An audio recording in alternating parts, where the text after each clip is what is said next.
Assalamualaikum warahmatullahi wabarakatuh. Kami dari kelompok 14 ingin mempresentasikan hasil diskusi kami mengenai Understanding Financial and Risk Management yang didampingi oleh dosen pengampu Bu Pusporini dan disusun oleh Torik Akmal Sofyan dengan NIM 117, Estrada Joseph Hasoloan dengan NIM 131, dan Torik AF Agi Ramadan saya sendiri 137. Next.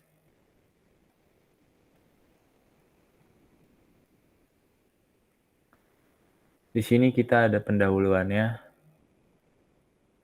Latar belakang. Manajemen keuangan adalah aspek yang harus diperhatikan dalam melakukan manajemen keuangan. Hal ini bisa kita lihat dalam skala besar maupun kecil, dan harus memperhatikan profit maupun non-profit. Di dalam manajemen keuangan, kita perlu memfokuskan untuk melihat perkembangan dunia yang semakin maju, persaingan di setiap perusahaan, serta kondisi sekarang yang tidak menentu yang menyebabkan banyak perusahaan mengalami kebangkrutan. Manajemen risiko adalah hal yang penting, mengingat hal ini dilakukan sebagai upaya pelaksanaan proyek konstruksi. Kegiatan dalam bentuk konstruksi tidak dapat terhindarkan dalam mendapatkan risiko, mau itu besar atau kecil. Semakin besar potensi proyek tersebut ditimbulkan, maka semakin rugi perusahaan dalam segi pembangunan, dan jika semakin kecil manajemen potensi risiko tersebut ditimbulkan, maka semakin untung perusahaan dalam segi pembangunan. Next. Rumusan masalah dan tujuan. Yang pertama ada rumusan masalah. Yang pertama itu apa definisi dari manajemen keuangan dan manajemen risiko. Yang kedua, apa saja tujuan dan manfaat dari manajemen keuangan dan manajemen risiko. Yang ketiga ada bagaimana implementasi manajemen keuangan terhadap suatu perusahaan. Dan keempat, bagaimana implementasi manajemen risiko terhadap suatu perusahaan. Tujuannya adalah yang pertama, mengetahui dan memahami pengertian dari manajemen finansial dan manajemen risiko. Yang kedua, mengetahui fungsi dan tujuan dari manajemen finansial dan manajemen risiko. Yang ketiga, mengetahui dampak dari penerapan manajemen finansial and manajemen risiko. Dan terakhir ada mengetahui penerapan manajemen finansial dan manajemen risiko. Next. Di sini kita juga mempunyai tinjauan pustaka. Next. Manajemen keuangan. Manajemen keuangan adalah segala aktivitas yang berhubungan dengan perolehan, pendanaan, dan pengolahan dengan beberapa tujuan secara menyeluruh untuk dapat mencapai tujuan yang diinginkan. Khairul Ihsan tahun 2020. Manajemen keuangan sangat penting bagi individu maupun perusahaan agar dapat mengatur segala pemasukan dan pengeluaran keuangan. Keberlangsungan suatu perusahaan salah satunya tergantung pada pengelolaan keuangan yang terstruktur dan baik. Apabila seseorang ingin menjadi seorang manajer keuangan, maka penting sekali baginya untuk mempelajari tentang manajemen keuangan. Karena dengan mempelajari manajemen keuangan, manajer keuangan dapat mengetahui bagaimana mengelola segala unsur dan segi keuangan. Mila 2020. Lanjut, manajemen risiko menurut Hanafi. Risiko adalah bahaya akibat atau konsekuensi yang dapat terjadi akibat sebuah proses yang sedang berlangsung atau yang akan berlangsung atau yang akan datang. Risiko dan dapat diartikan sebagai suatu keadaan ketidakpastian, di mana jika terjadi sesuatu keadaan yang tidak dikehendaki dapat menimbulkan suatu kerugian. Menurut AS garis miring NZS standar 430 4360/1995. Resiko adalah peluang terjadinya sesuatu yang memiliki dampak pada tujuan yang diukur dalam hal konsekuensi dan probabilitas. Menurut Almik 2010, resiko merupakan efek dari ketidakpastian sasaran. Efek ketidakpastian bisa bersifat positif atau negatif. Dengan kata lain, resiko merupakan kemungkinan situasi atau keadaan yang dapat mengancam pencapaian tujuan serta sasaran sebuah organisasi atau individu. Manajemen resiko definisi adalah suatu pengelolaan resiko yang bertujuan untuk meningkatkan nilai perusahaan dalam menghadapi masalah organisasi secara komprehensif. Hanafi 2009. Manajemen risiko didefinisikan sebagai proses identifikasi, pengukuran, dan kontrol keuangan dari sebuah risiko yang mengancam aset dan penghasilan dari sebuah perusahaan atau proyek yang dapat menimbulkan kerusakan atau kerugian pada perusahaan tersebut. Smith 1990. Pembahasan. Di sini kami mempunyai table of content. Yang pertama ada manajemen keuangan, yang kedua ada manajer keuangan, yang ketiga ada keuangan, laporan keuangan, dan keempat ada manajemen risiko. Yang pertama, kita ada manajemen keuangan. Pengertian manajemen keuangan adalah penjelasan mengenai keputusan-keputusan yang perlu dilakukan, yaitu keputusan investasi, keputusan pemenuhan kebutuhan dana atau keputusan pendanaan, dan keputusan kebijakan bagi hasil. Mustafa 2017. Manajemen keuangan dapat didefinisikan sebagai kegiatan pemilik dan menggunakan perusahaan agar memperoleh sumber modal yang seminimal mungkin dan menggunakan secara efektif, efisien, dan ekonomis agar mendapatkan keuntungan. Darsono 2011. Manajemen keuangan dapat didefinisikan sebagai suatu kegiatan yang membuat rencana, membuat biaya anggaran, melakukan pemeriksaan, melakukan pengelolaan, melakukan pengendalian, mencari dan menyimpan dana atau uang yang dimiliki oleh organisasi atau perusahaan. Lanjut. Di sini ada tujuan manajemen keuangan. Yang pertama ada planning. Planning merupakan suatu kegiatan yang meliputi rencana atau cash flow dan juga untung rugi di suatu perusahaan. Yang kedua ada anggaran atau budgeting, merupakan rencana anggaran biaya serta menempatkan biaya anggaran yang tepat dan juga mengoptimalkan biaya yang telah ada di perusahaan. Yang ketiga adalah controlling, kegiatan atau proses yang di dalamnya itu melaksanakan penilaian dan juga pembaruan dalam keuangan dan juga kerangka keuangan di suatu perusahaan. Dan keempat ada pemeriksaan atau auditing. Merupakan suatu proses atau kegiatan yang melaksanakan estimasi pihak dalam perusahaan yang berdasar kepada keuangan perusahaan yang sudah ada agar tercapai bersama dengan ketentuan standar akuntansi dan juga tidak muncul kelakuan yang menyimpang. Dan yang terakhir ada pelaporan atau reporting, merupakan suatu proses atau kegiatan yang mempersiapkan laporan data yang meliputi situasi keuangan perusahaan dan juga pengamatan rasio laporan keuangan. Lanjut. Di sini kami mempunyai 3 fungsi manajemen. Yang pertama ada keputusan pendanaan, merupakan keputusan yang dilakukan ketika sedang melakukan pertimbangan dan pengamatan pembaruan sumber-sumber uang yang paling terjangkau bagi tempat usaha untuk membiayai keperluan investment dan juga kegiatan produksi perusahaannya. Kedua, ada keputusan dividen. Keputusan yang dilakukan dengan cara memilih besar kecilnya laba yang kelak diberikan kepada pemilik saham dan besar kecilnya uang yang kelak disimpan sebagai laba ditahan untuk perkembangan tempat usaha. Dan yang terakhir ada keputusan investasi, merupakan keputusan yang ada di dalam allocation of fund atau pengalokasian dana ke macam-macam investment yang sekiranya bisa memberikan laba atau keuntungan di masa depan.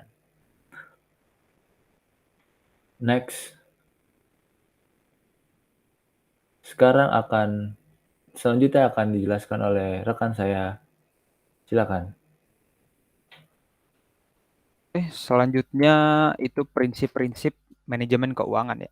Di dalam manajemen keuangan terdapat 7 prinsip yang digunakan untuk tercapainya visi, misi, dan target perusahaan yang telah ditetapkan secara bersama-sama. Nah, dan karena begitu pentingnya keuangan untuk setiap perusahaan, maka diperlukan prinsip-prinsip keuangan itu sendiri. Nah, dalam manajemen keuangan ini prinsip-prinsipnya ada 7 ya. Yang pertama, akuntabilitas. Akuntabilitas itu adalah nilai hukum atau kewajiban moral dari individu, masyarakat atau kelompok dan perusahaan yang mengelola keuangannya secara bertanggung jawab. Perusahaan harus melaporkan keuangannya dengan jelas dan juga bagaimana dana yang dikumpulkan oleh investor akan digunakan. Lalu yang kedua itu konsistensi. Penggunaan sistem keuangan oleh perusahaan seharusnya digunakan dengan jangka panjang atau relatif sama agar tidak terjadi ketidakseimbangan manajemen keuangan di dalamnya. Lagi pula penggunaan sistem dan akuntansi perusahaan yang konsisten dapat mengurangi kemungkinan terjadinya manipulasi sekecil apapun. Lalu yang ketiga itu kelangsungan hidup. Di dalam keberlangsungan kegiatan oleh perusahaan harus tetap menjaga keseimbangan antara besarnya pemasukan yang diterima dengan besarnya biaya atau pengeluaran yang dikeluarkan oleh perusahaan yang bersangkutan. Sehingga jika keseimbangan itu telah terjadi, maka kelangsungan hidup perusahaan tersebut tetap ada. Lalu yang keempat, transparansi. Di dalam prinsip ini, transparansi merupakan hal yang penting karena transparansi dapat meningkatkan kepercayaan terhadap perusahaan oleh investor yang menanamkan modalnya.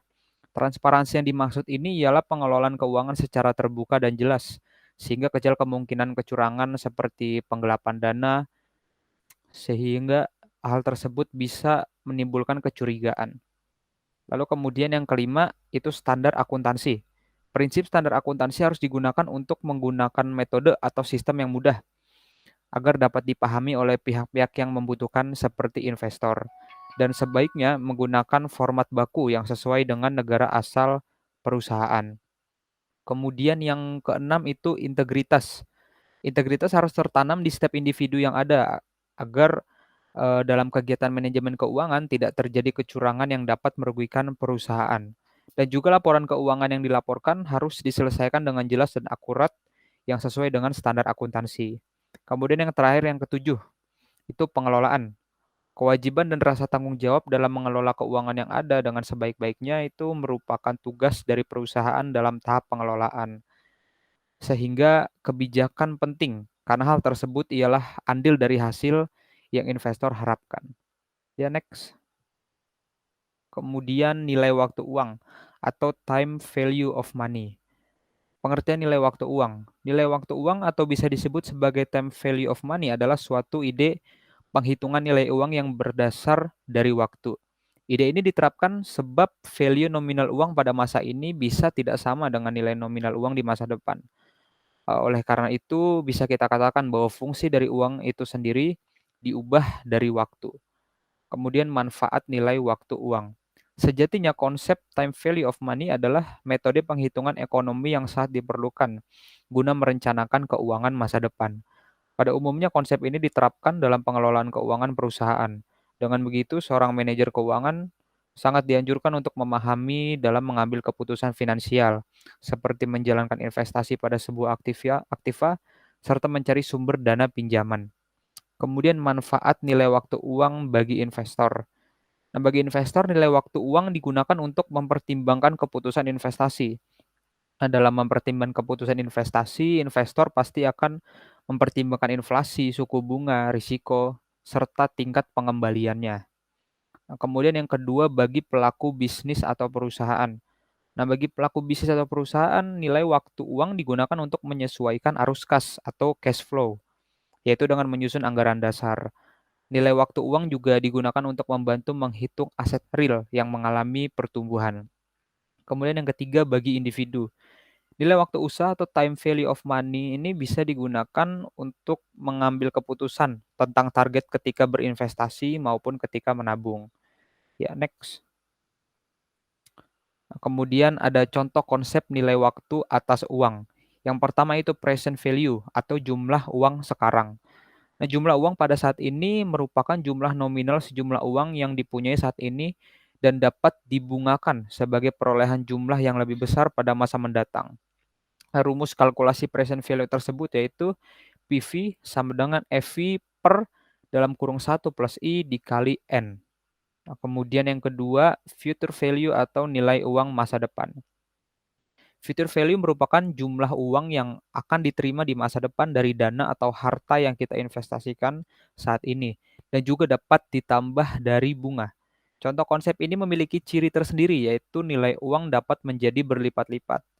Nah, kemudian konsep ini memiliki rumus sebagai berikut. FV sama dengan PV dalam kurung 1 plus I dikali N. Nah, lalu selanjutnya yang ketiga itu anuitas atau pembayaran secara bertahap. Anuitas adalah jika dalam pembayaran dilakukan secara berkelanjutan dalam kurun waktu yang sudah ditentukan, anuitas bisa diterangkan sebagai suatu kontrak saat perusahaan asuransi membayar imbalan premi kepada nasabahnya secara berkala. Ya, next. Lalu yang kedua, manajer keuangan. Suatu perusahaan yang sukses tentunya dipengaruhi oleh kepiawaian kerja sang manajer keuangan yang mampu beradaptasi dengan segala perubahan, dapat menambah dana atau harta perusahaan sehingga terpenuhinya kebutuhan perusahaan. Aset-aset perusahaan yang berbentuk investasi dan dapat menggunakannya dengan baik dan bijak. Nah, jika perusahaannya sudah bisa dikembangkan dengan baik oleh manajer keuangan, maka total seluruh perekonomiannya juga semakin membaik. Namun jika berbanding terbalik, jika secara lebih luas dana atau aset dialokasikan dengan tidak bijak, maka hasil pertumbuhan aset atau ekonomi perusahaan menjadi lambat. Nah, jika membahas mengenai perekonomian, maka keefisiensian penempatan sumber-sumber daya merupakan hal yang sangat mempengaruhi perkembangan ekonomi secara maksimal. Hal tersebut juga berguna dalam menjamin individu-individu untuk memberikan kepuasan paling tinggi mengenai kebutuhan-kebutuhan individu mereka. Maka dapat disimpulkan bahwa tingkat efisiensi pengelolaan aset-aset, investasi, dan pembelanjaan yang dilakukan oleh manajer keuangan dapat mempengaruhi pertumbuhan jumlah harta perusahaan dan perkembangan ekonomi secara keseluruhan. Ya, selanjutnya. Lalu selanjutnya tugas manajer keuangan. Tugas manajer keuangan yaitu melakukan aktivitas perusahaannya yang dilihat dari sudut pandang manajemen keuangan. Tugas-tugas yang dimaksud itu memperoleh biaya dengan harga yang seminimal mungkin, menggunakan dana atau aset dengan efektif dan efisien, menganalisis laporan keuangan perusahaannya, menganalisis lingkungan eksternal dan juga internal yang berkaitan dengan putusan-putusan khusus dan rutin. Kemudian juga ada 5 aspek yang merupakan kegiatan manajer yang penting untuk dilakukan. Yang pertama itu perencanaan dan peramalan, yaitu mengkoordinasikan seluruh kegiatan mengenai rencana yang kelak membuat masa depan perusahaan. Kemudian yang kedua, keputusan-keputusan investasi dan pendanaan. Nah, maksud dari keputusan investasi dan pendanaan itu yaitu memastikan rentetan penjualan perusahaan yang maksimal, memberhentikan aset-aset secara detail yang harus diterima, dan juga menentukan pilihan terbaik mengenai memberikan dana aset. Lalu yang ketiga, kontrol dan koordinasi. Artinya saling berinteraksi dengan karyawan agar bisa memastikan bahwa perusahaan yang ia kelola sudah menjalankan kegiatan operasional dengan baik dan efisien. Kemudian yang keempat itu berinteraksi dengan pasar keuangan, yaitu mencoba berkomunikasi supaya bisa memperoleh atau menanamkan dana atau aset perusahaan. Kemudian yang terakhir, yang kelima, itu manajemen resiko, yaitu mengidentifikasi resiko dan juga selanjutnya mengurus secara efektif yang kemudian tanggung jawab mengenai kegiatan manajemen resiko secara menyeluruh. Nah, dari 5 aspek yang sudah dijelaskan itu, maka bisa kita ambil kesimpulan bahwa tugas penting manajer keuangan saling berkaitan dengan putusan-putusan investasi dan jumlah biaya yang dikeluarkan. Ketika sedang menjalankan fungsinya, putusan-putusan pokok perusahaan yang berpengaruh terhadap nilai perusahaan merupakan kaitan langsung dari tugas manajer keuangan. Ya, selanjutnya. Kemudian tanggung jawab manajer keuangan. Tanggung jawab yang besar mengenai hal-hal yang telah dilakukan ialah milik manajer keuangan. Kemudian juga ada 3 kelompok yang terdapat di dalam putusan-putusan keuangan yang merupakan tanggung jawab dari manajer keuangan. Nah, yaitu yang pertama keputusan investasi. Keputusan investasi merupakan persoalan manajer keuangan yang mesti menentukan pengalokasian uang atau dana ke dalam macam-macam investasi yang sekiranya dapat menambah keuntungan di masa yang akan datang oleh perusahaannya. Namun investasi tidak dapat dipastikan keuntungannya, karena bisa saja perusahaan mengalami kerugian dari investasi yang berdasar kepada bentuk, macam, dan komposisi investasi. Kemudian yang kedua, keputusan struktur modal atau capital structure. Keputusan struktur modal atau disebut juga sebagai keputusan pendanaan merupakan keputusan yang menuntut manajer keuangan untuk memikirkan dan menganalisa berbagai macam sumber dana atau uang yang ekonomis untuk belanja berbagai kebutuhan investasi dan juga semua kegiatan perusahaan. Lalu kemudian yang ketiga, kebijakan dividen. Dividen adalah keuntungan yang diperoleh oleh perusahaan setelah melakukan seluruh kegiatan operasionalnya, dan keuntungan tersebutlah yang kemudian akan diberikan kepada seluruh investor yang berhak menerimanya. Ya, selanjutnya. Lalu yang ketiga, laporan keuangan. Nah, definisi laporan keuangan. Laporan keuangan merupakan penggambaran dari situasi keuangan perusahaan dan juga hasil dari proses kegiatan suatu perusahaan pada periode atau pada jangka waktu tertentu. Laporan keuangan juga merupakan hasil akhir catatan akuntansi dan merupakan rangkuman jual beli yang sudah terjadi selama satu periode akuntansi. Berdasar dari pengertian yang sudah dijelaskan ini, kita bisa ambil kesimpulan bahwa laporan keuangan merupakan daftar rangkuman dari transaksi jual beli keuangan yang sudah muncul selama satu periode, yang juga bisa dipakai sebagai alat komunikasi dengan individu-individu yang berkepentingan, dan juga bisa dijadikan sebagai pertanggungjawaban dari seluruh tugas yang telah ditugaskan kepada pihak manajemen dan para pemilik. Ya, next. Ya, kemudian tujuan laporan keuangan. Pada mulanya, laporan keuangan hanya difungsikan sebagai alat pengujian bagi perusahaan dari pembukuan akuntansi. Namun dengan berkembangnya zaman, laporan keuangan difungsikan sebagai dasar dari penilaian atau situasi keuangan perusahaan. Tujuan dari laporan keuangan itu sendiri ialah dapat melampirkan data mengenai letak keuangan, kinerja keuangan, dan juga cash flow modal yang berguna untuk beberapa pihak yang membutuhkan dalam pembuatan keputusan yang akan datang. Nah, laporan keuangan juga dijadikan pertanggungjawaban manajemen atas apa yang mereka sudah lakukan di dalam pemakaian sumber daya perusahaan. Nah, untuk mencapai tujuan, laporan keuangan dapat memberikan pengetahuan tentang entitas yang terdiri dari yang pertama itu aset, yang kedua uang, yang ketiga modal, yang keempat biaya dan penghasilan, yang kelima kerugian dan keuntungan, yang keenam saham dari investor dan pembagian hak kepada pemilik, kemudian yang ketujuh adalah cash flow atau arus kas. Ya, selanjutnya. Nah, selanjutnya presentasi akan dilanjutkan oleh rekan saya.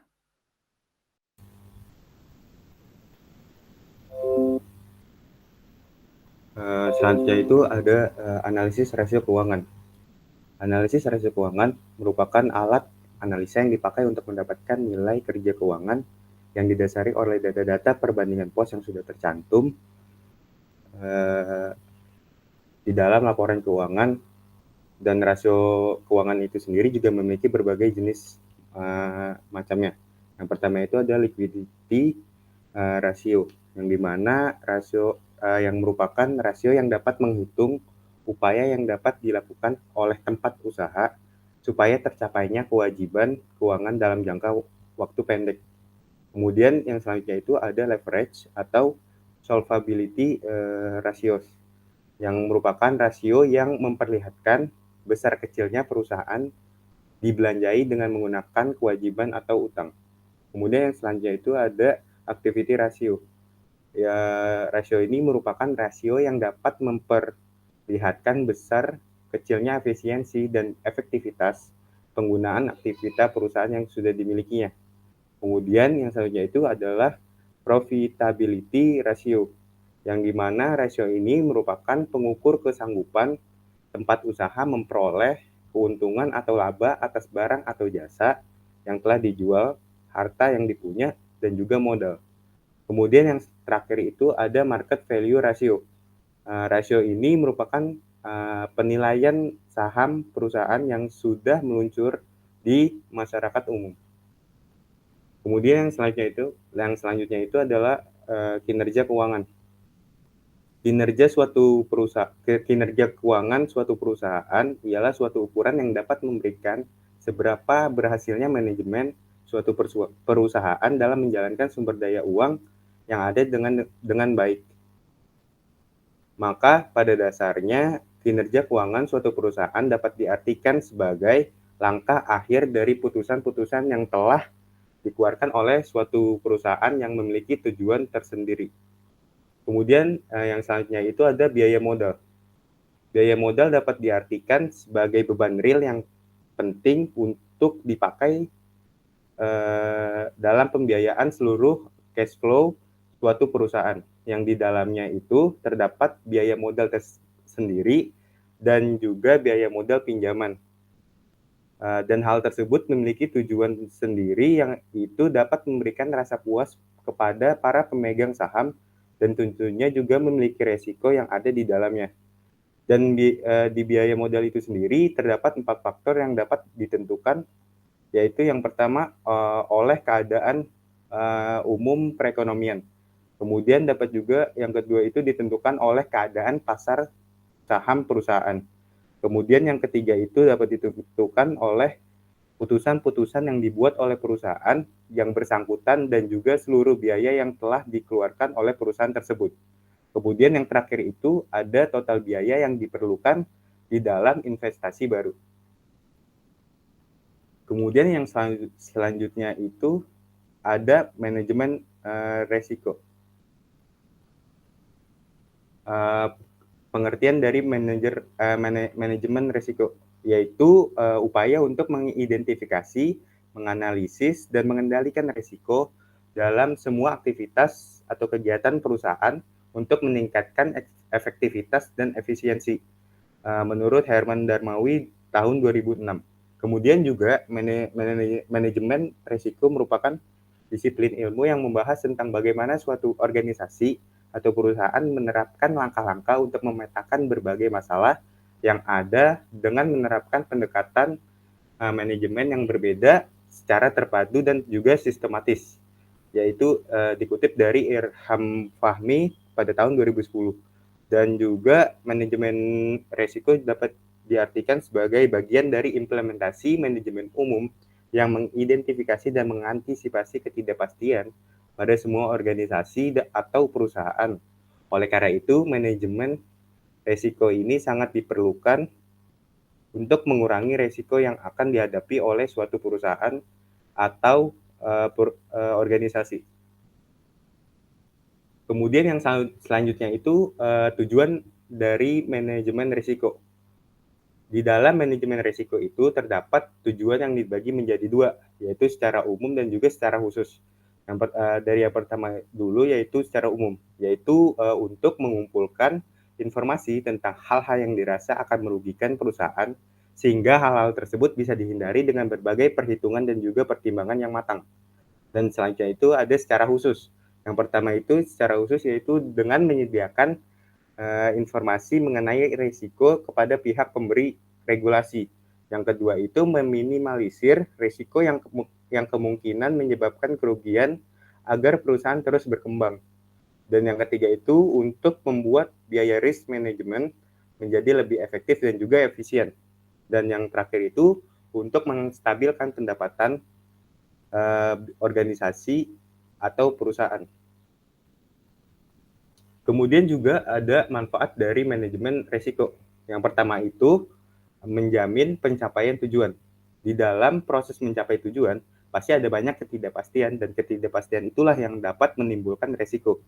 Dan jika risiko tersebut bisa diidentifikasi dan diantisipasi, maka suatu organisasi atau perusahaan akan lebih mudah dalam mencapai tujuannya. Dan yang kedua itu meminimalisir kemungkinan bangkrut. Setiap perusahaan mempunyai kemungkinan untuk mengalami kebangkrutan. Oleh karena itu, manajemen risiko bisa mengantisipasi dan meminimalisir kemungkinan dari kerugian tersebut. Kemudian yang ketiga itu meningkatkan keuntungan perusahaan. Manajemen risiko bisa meminimalisir kemungkinan kerugian. Jika kerugian diminimalisir, maka keuntungan pastinya akan meningkat. Dan juga yang terakhir itu dapat memberikan keamanan pekerjaan. Ketika risiko dipahami, dianalisa, dan juga ditangani, maka keamanan pekerjaan pasti akan terjamin. Kemudian juga ada prinsip-prinsip manajemen risiko. Yang pertama itu ada perumusan tujuan, strategi perusahaan, dan langkah-langkah untuk mengantisipasi risiko bisa ditentukan ketika visi dan misi perusahaan diuraikan dengan jelas. Kemudian yang kedua itu ada kesatuan arah, yaitu tujuan dalam kinerja perusahaan harus sama dengan yang diarahkan oleh pimpinan atau atasannya. Kemudian selanjutnya itu ada pembagian kerja dan pendelegasian wewenang. yaitu hasil akhir yang maksimal bisa dicapai jika setiap unit di dalam perusahaan mengetahui wewenang dan tanggung jawabnya dengan jelas. Kemudian ada koordinasi.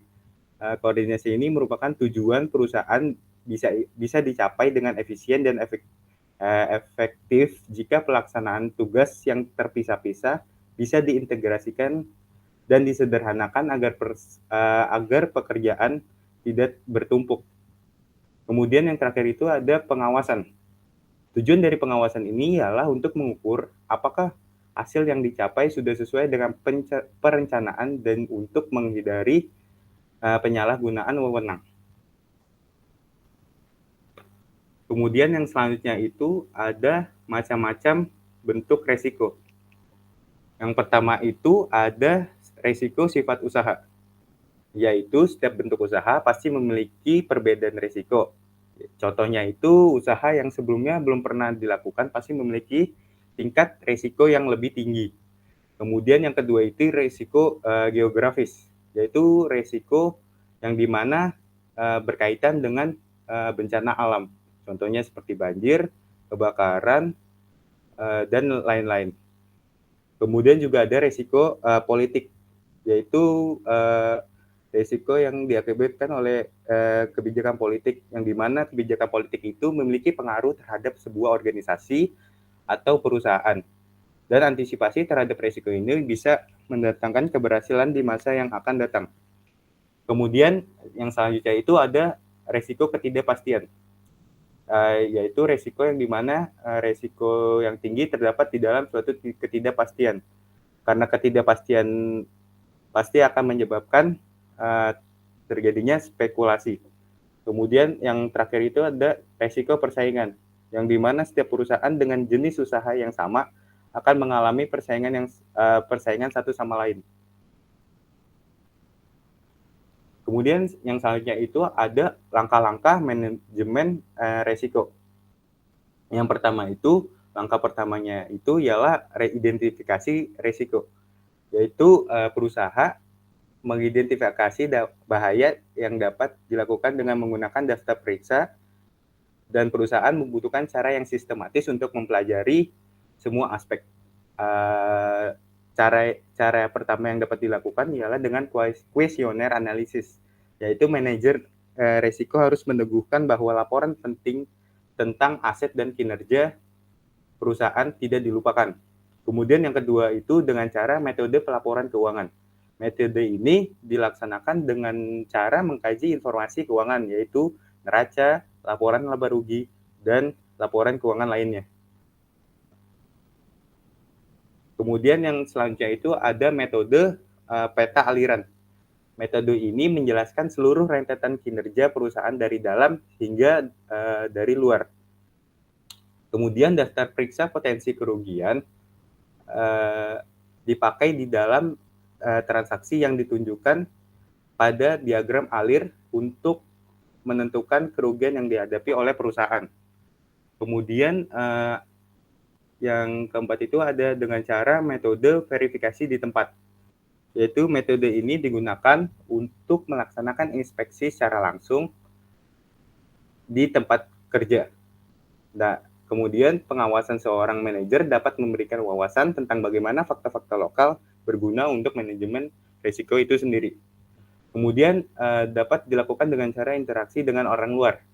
Pihak luar yang dapat ditafsirkan sebagai upaya menjalin hubungan dengan orang atau perusahaan lain. Bagian-bagian yang dapat mendukung perusahaan mengatasi risiko, terutama akuntan, konsultan manajemen, dan penasihat hukum. Dan ini dapat membantu mengidentifikasikan potensi kerugian. Kemudian juga ada dengan cara catatan sejarah kerugian masa lalu. Catatan ini dapat dipakai untuk mengevaluasi kinerja. Kinerja yang dapat menyebabkan kerugian harus diawasi dan ditingkatkan. Kemudian ada dengan cara analisa lingkungan. Langkah ini sangat dibutuhkan untuk mengenali kondisi yang mempengaruhi terjadinya resiko konsumen, pesaing, pemasok, dan lain-lain. Kemudian langkah kedua itu ada pengukuran resiko. Pengukuran resiko ini dapat diasumsikan seperti menjual produk kepada grosir atau pengecer baru secara langsung ataupun secara tidak langsung. Upaya itu diukur untuk menentukan kepentingan relatifnya dan memberikan informasi untuk menentukan kombinasi yang tepat dari alat manajemen risiko untuk ditangani. Dan kemudian juga ada cara-cara mengukur dari risiko ini, yaitu dengan cara metode sensitivitas, yaitu metode perhitungan pengaruh exposure terhadap efek pergeseran suatu variabel risiko. Mengukur sensitivitas dengan cara ini banyak digunakan karena merupakan metode termudah untuk menghitung dari sudut pandang teknis, dan hampir semua analis dan pemimpin perusahaan telah menggunakan metode sensitivitas untuk merencanakan ketetapan mereka. Dan kemudian metode yang kedua yaitu metode volatilitas, yaitu metode untuk menyatakan besarnya peluang hasil relatif terhadap pengembalian yang diharapkan. Dan variabilitas yang kerap kali digunakan ialah range atau kisaran dan juga standar deviasi. Kemudian yang ketiga itu ada resiko terbalik, yaitu sebuah resiko dapat berdampak positif atau negatif. Dan resiko ini mengukur kemungkinan hasil yang merugikan hanya jika resiko itu menjadi kenyataan. Kemudian perlu diingat bahwa ada situasi di mana suatu bisnis dapat menghadapi resiko yang hanya akan berdampak positif dan juga berdampak negatif. Kemudian langkah yang terakhir itu atau langkah yang ketiga itu dengan pengendalian resiko. Manajemen resiko bisa dicapai melalui manajemen resiko dan penganggaran resiko. Dan Anda dapat menerapkan manajemen resiko sambil menghindari resiko itu sendiri. Kemudian bagian penutup. Di sini ada kesimpulan yang dapat kita ambil, yaitu manajemen keuangan dan manajemen resiko di dalam menjalankan bisnis di suatu perusahaan merupakan dua hal yang sangat penting, karena dua hal tersebut sangat berperan di proses operasional perusahaan jika digunakan secara efektif dan juga efisien. Manajemen keuangan dan manajemen risiko digunakan oleh para pihak yang berkepentingan di perusahaan untuk menganalisis, mengamati, dan mengendalikan sumber daya yang sudah ada di dalam perusahaan, sehingga tujuan bersama yang ingin dicapai dapat terlaksana dengan cepat atau dengan lambat. Kemudian di sini juga ada saran yang dapat kita berikan, yaitu pada zaman yang sudah modern seperti sekarang ini, semua perusahaan harus memiliki manajemen keuangan dan manajemen risiko yang sangat baik. Karena perusahaan yang memiliki manajemen keuangan dan manajemen risiko yang baik, maka kemungkinan pertumbuhan jumlah aset atau dana akan semakin meningkat seiring berjalannya waktu, dan juga tujuan yang telah disepakati bersama akan lebih cepat untuk tercapai. Dan juga manajer keuangan yang memiliki kinerja baik juga tentunya memiliki andil besar dalam tumbuhnya perusahaan. Maka dari itu, perusahaan tidak boleh mengesampingkan peranan manajemen keuangan, manajemen risiko, dan juga manajer keuangan. Kurang lebih sekian presentasi dari kelompok 14, kurang lebihnya mohon dimaafkan. Wassalamualaikum warahmatullahi wabarakatuh.